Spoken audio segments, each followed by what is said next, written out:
വെള്ളിയാഴ്ച രാവ് ദുആഇനും ദിക്റിനും വലിയ പോരിശയാക്കപ്പെട്ട രാത്രിയാണ്. അത്തായ നേരത്തെ എഴുന്നേറ്റ് ഉമ്മമാരെ നല്ലോണം ദ്വാർക്കണം. മക്കളെ നല്ല ഭാവിക്ക് വേണ്ടി ഉപ്പമാര് നല്ലോണം ദ്വാർക്കണം.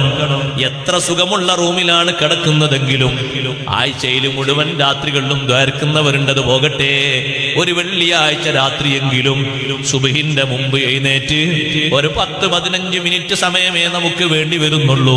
ഒന്ന് ഉളൂ എടുത്തൊരു 2 റക്അത്ത് നിസ്കരിച്ച് അല്ലാഹുവിലേക്ക് കൈ ഉയർത്തിയിട്ട് ഹംദും സലാത്തും ചൊല്ലിയിട്ട് നമ്മളെ ഭാവിക്ക് വേണ്ടി, മക്കളെ ഭാവിക്ക് വേണ്ടി, ദുനിയാവും ആഖിറവും സലാമത്താകുന്നതിന് വേണ്ടി, 2 ലോകത്തും വിജയം ലഭിക്കുന്ന മക്കളാകുന്നതിന് വേണ്ടി, ഫാസിഖീങ്ങളാകാതിരിക്കാൻ, നാടിനോ നാട്ടുകാർക്കോ കുടുംബക്കാർക്കോ ശല്യമുള്ള ആളുകളാകാതിരിക്കാൻ, കുടുംബത്തിന് വേണ്ടപ്പെട്ട മക്കളാകാൻ, ബാപ്പക്ക് ഉമ്മക്ക് മരണാനന്തരവും ഉപകരിക്കുന്ന മക്കളാകാൻ, അവർക്കുണ്ടാകുന്ന മക്കളെ നല്ല നിലക്ക് പോറ്റുന്ന മക്കളാകാൻ, അതേ സേവന താല്പര്യമുള്ള നല്ല മക്കളായി കിട്ടാൻ ആത്മാർത്ഥമായി ഒന്ന് കൈയുയർത്തിയിട്ട് അള്ളാഹുവിനോടൊന്ന് പറഞ്ഞു നോക്കൂ.